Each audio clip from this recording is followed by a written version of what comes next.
네, 안녕하세요. 곱박스에서 SDR 실무를 담당하고 있는 김보람입니다.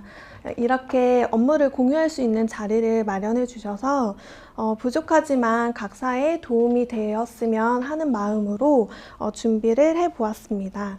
그러면 의심거래 보고 실무 시작하도록 하겠습니다. 먼저 의심거래 보고란 무엇인지 간략하게 정의를 말씀드리고요.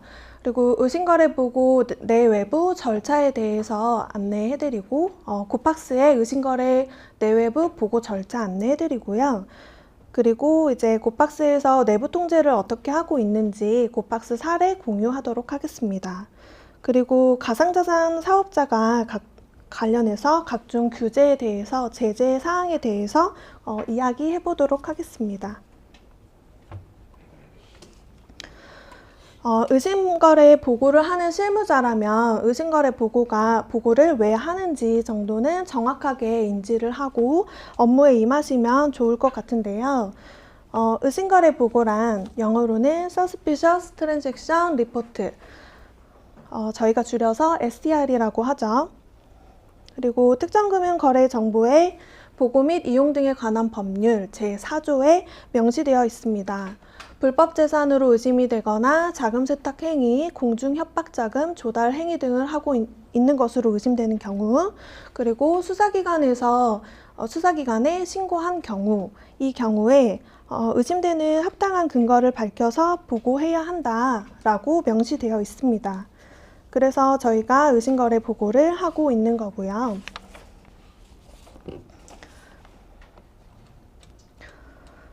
네, 그러면 저희가 다음으로 곱박스에서는 내외부 보고 절차가 있는데 어떤 식으로 있는지 안내 한번 해드리고요. 그 전에 저희 접속 경로가 다양하게 있습니다. 곱박스에서는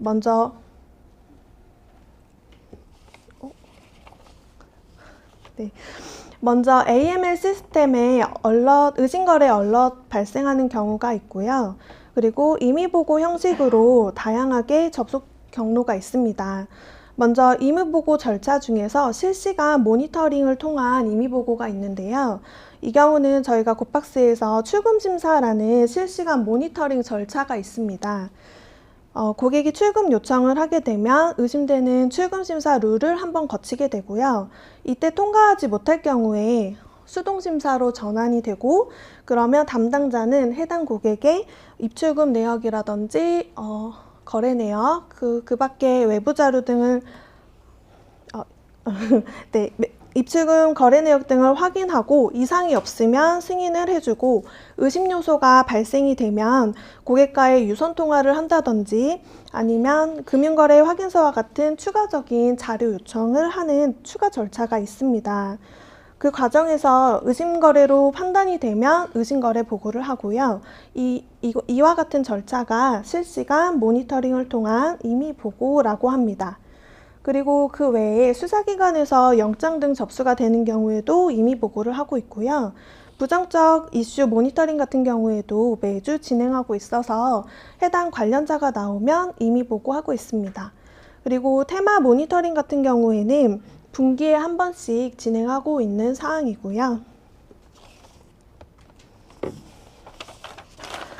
네, 다음으로는 저희 곱박스의 보고 절차에 대해서 안내를 해드리겠습니다.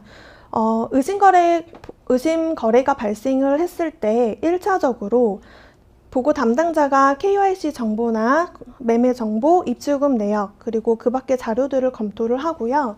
외부 자료라고 한다면 체인얼리시스를 이용하거나 아니면 블록체인닷컴 같은 스캔 사이트를 활용하거나 크레탑 같은 기업 정보 사이트를 확인합니다. 그 외에도 로드뷰라든지 구글링을 활용해서 다양하게 의심거래인지 확인하고 있습니다. 이렇게 보고 담당자가 1차 검토를 한 뒤에 보고건으로 판단이 되면 의심거래 보고서를 작성해서 보고 검토자에게 2차 요청을 하고요. 그러면 보고 검토자는 보고 담당자가 작성한 보고서가 올바른지 검토를 합니다. 먼저 1차적으로 오타나 누락은 없는지, 그리고 제3자가 읽기 쉽게 가시성 있게 작성을 하였는지 확인하고요. 관련자 여부, 입출금 내역이나 매매 이력, 금융거래 확인서와 같은 추가 자료 검토를 합니다. 적절하다고 판단이 되면 보고 책임자에게 최종 검토가 올라가고요. 그럼 보고 책임자가 최종으로 검토를 해서 승인을 하게 되면 보고 담당자는 보고용 PC를 이용해서 코피 후에 보고하고 있습니다. 이렇게 하면 외부 절차는 완료가 되고요. 보고 책임자의 승인권과 코피 후 보고권을 일일 대사해서 정상적으로 코피 후에 전달이 됐는지 여부까지 저희가 최종적으로 매일매일 확인하고 있습니다. 지금까지는 외부 보고 절차에 대해서 안내를 해드렸고요. 내부 보고 절차 같은 경우에는 미보고권이 이 경우에 해당이 됩니다. 보고 담당자가 미보고 판단을 하면 자금의 원천, 거래의 목적, 그리고 미보고 판단한 사유 등을 기재해서 보고 검토자에게 보고를 하고 있고요. 보고 검토자는 미보고 사유가 타당한지 확인을 하고 타당하다고 판단이 되면 승인을 함으로써 저희 내부 보고는 완료가 됩니다. 재검토가 필요하다고 판단이 될 경우에는 재검토 요청을 해서 다시 한번 확인하는 절차를 거치고 있습니다. 네, 이렇게 곱박스의 외부 보고와 내부 보고에 대해서 안내 한번 드렸고요. 다음으로는 내부 통제에 대해서 이야기하겠습니다. 내부 통제란 결국에는 법규 준수라고 생각을 합니다. 그렇다면 법규 준수를 하기 위해서는 해당 직무의 적용 범위하고 범위, 내외 규정, 그리고 리스크, 책임과 역할, 절차 등을 확인하는 것이 내부 통제를 하는 첫 번째라고 판단이 되는데요. 그래서 곱박스에서 운영하고 있는 내부 통제에 대해서 공유를 드리려고 합니다. 저희는 MCA를 작성해서 내부 통제를 하고 있는데요. MCA는 매니저 컨트롤 어세스먼트 라고 해서 매니저가 통제하여야 할 평가라고 할 수 있는데요. MCA는 저희 각 업무 단위로 작성해서 운영하고 있습니다. 이거는 저희 곱박스에서 MCA 운영하고 있는 양식인데요. 저희가 좀 항목별로 보면서 저희가 어떻게 작성하고 있고 어떻게 통제하고 있는지에 대해서 사례 공유를 좀 하겠습니다.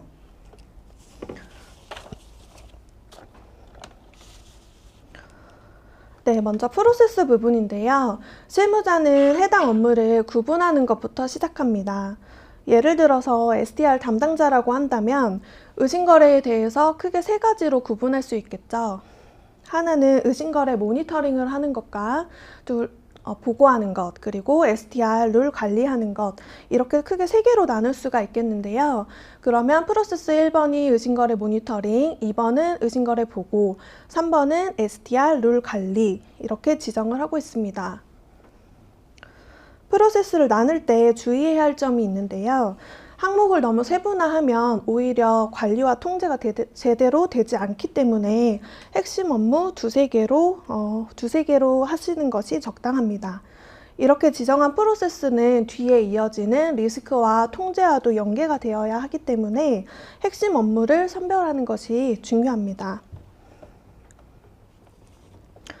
다음으로는 리스크와 통제 부분인데요. 리스크는 발생할 수 있는 재무적, 비재무적 리스크에 대해서 기재를 하고 있습니다. 예를 들어 의심거래 모니터링으로 인해서 발생할 수 있는 리스크라고 한다면 의심거래 얼럿 발생일로부터 30일을 초과한 경우를 들 수 있겠죠. 이 경우에는 강행 규정이 아니고 금융정보분석원에서 권고하고 있는 사항이기 때문에 법적으로 명시된 재무적 리스크는 없습니다.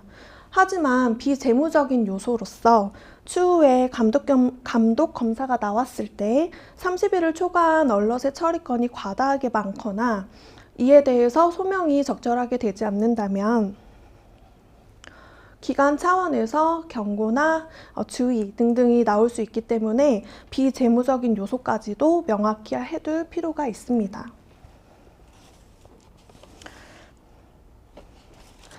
네, 그래서 이제 리스크를 확인을 했으면 통제를 해야겠죠. 통제 부분의 포인트는 리스크를 얼마나 통제하고 있는가입니다. 예를 들어서 설명을 드리면 의심거래 모니터링은 누가 하는지, 어떻게 하고 있는지 등등을 기재합니다. 단순히 실무자의 이름이나 직책이 아니라 실무자의 이름이 아니라 부서나 직책을 기재하고 있고요. 또 언제 발생하고 언제 처리하는지, 책임은 누구에게 있는지 등등을 기재합니다.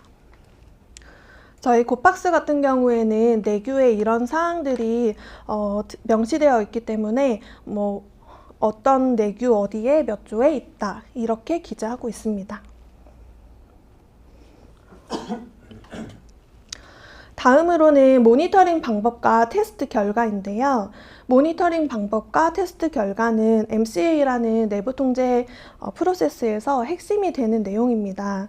모니터링 방법에는 실제 리스크 통제를 어떻게 할 것인지에 대해서 제3자가 보더라도 확인할 수 있게끔 작성하고 있고요.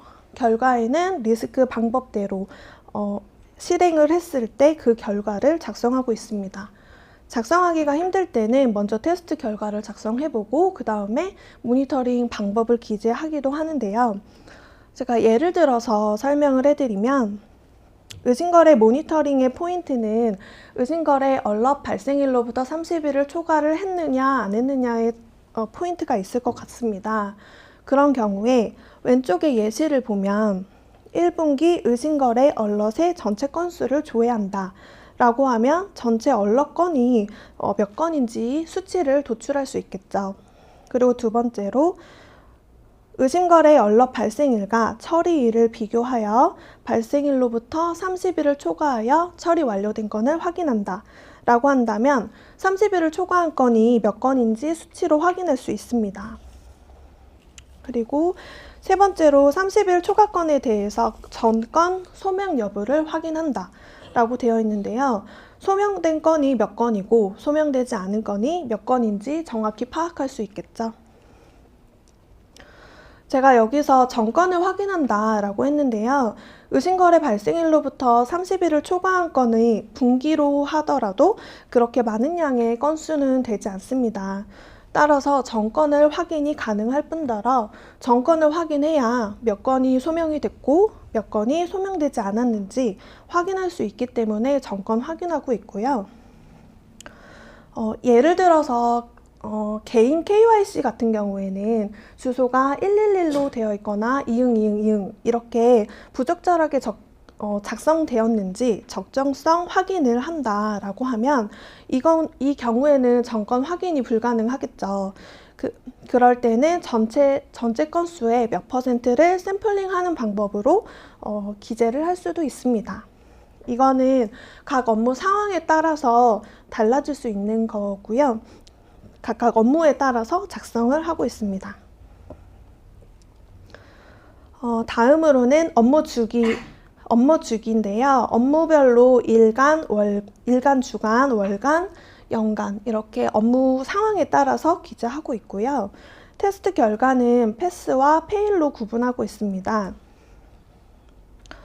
예를 들어서 1분기에 의심거래 얼럿 발생일로부터 30일을 초과한 건이 10건이 있는데 이 중에서 소명된 건이 10건이다 하면 패스, 소명된 건이 2건이고 소명되지 않은 건이 8건이다 라고 하면 페일.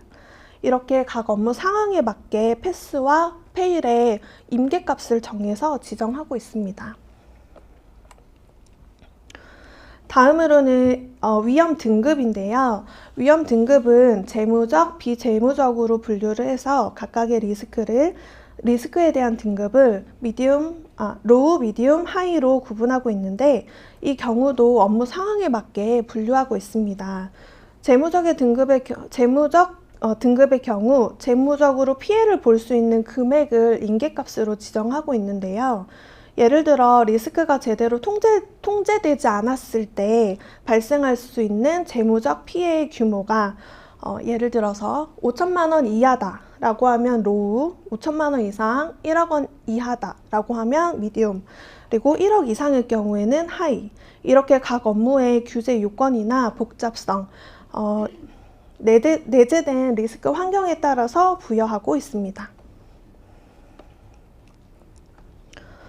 그리고 이슈 제기나 정정활동에 대한 이야기인데요. 만약에 테스트 결과가 페일로 나왔을 때 조치 결과를 기재하거나 해당 업무에 이슈가 발생한 경우에 이슈 사항을 기재하고 있습니다. 만약에 정정활동이 기재가 된다면 업무 주기에 따라서 다음 회차에 그 내용이 조치가 완료가 됐는지 확인할 수 있겠죠.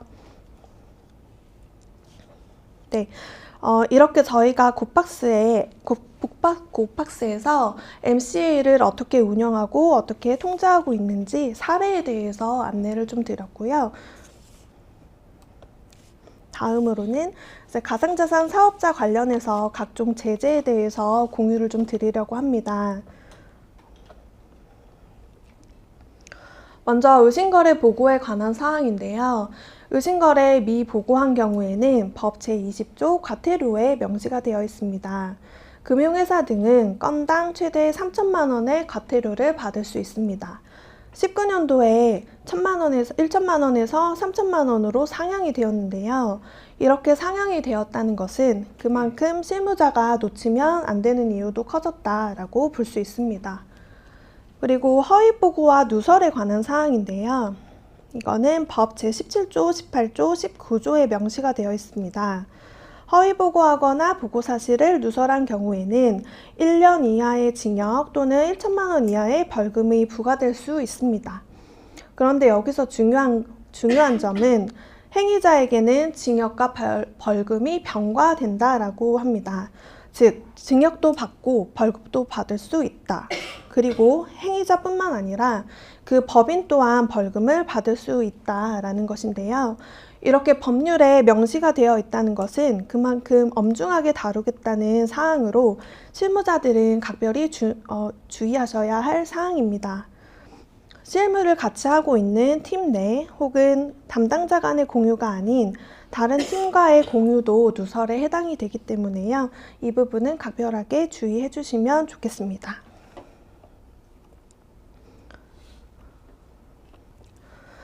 그리고 과태료하고 벌금의 차이에 대해서 간략하게 언급을 할까 하는데요. 과태료나 벌금의 차이가 뭐냐, 어쨌든 뭐 돈 내는 거 아니냐, 돈 내야 하는 거 아니냐라고 생각할 수 있겠지만 위반 행위를 바라보는 시각의 차이가 조금 있습니다. 과태료의 경우는 경미한 위반 행위에 대해서 부과를 하고 있고요. 벌금은 중대한 위반 행위에 대해서 부과를 하고 있습니다. 저희가 이전 슬라이드에서 의심거래 미보고는 과태료고 허위보고와 누설은 벌금과 징역이었죠. 이렇게 의심거래 보고의 허위보고와 누설은 중대한 위반 행위로 보고 있습니다. 각 사에서도 각각의 이제 보고 절차가 있기 때문에 실무자가 허위보고를 하는 거는 그렇게 사실상 쉽지는 않을 거라고 생각하는데요. 하지만 누설의 경우는 다를 수 있겠죠. 너만 알고 있어. 혹은 이거 비밀인데 하면서 주변 사람들한테 이야기를 하시면 중대한 법규 위반에 해당되시는 거니까 실무자분들께서는 이 부분 각별히 주의하시면 좋을 것 같습니다.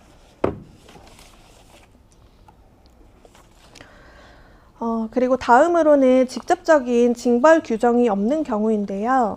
의심거래 보고할 때 책임자의 승인을 득한 날로부터 3영업일 이내 금융정보분석원장에게 보고하여야 한다라고 특정금융정보법 위임행정규칙의 감독규정에 기재가 되어 있습니다. 그러나 이를 위반하였을 때는 법률상의 과태료, 벌금, 징역 같은 사항은 없는데요.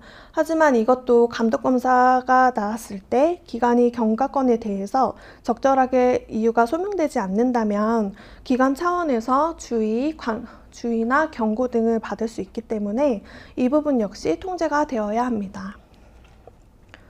그리고 같은 차원에서 의심거래 얼럿 발생일로부터 30일을 초과하는 것 역시 강행 규정이 아니고 권고 사항이기 때문에 30일을 초과하여 처리된 건도 소명을 그때그때 하시는 것이 좋을 것 같습니다. 마지막으로 미신고 가상자산 사업자에 관한 사항인데요.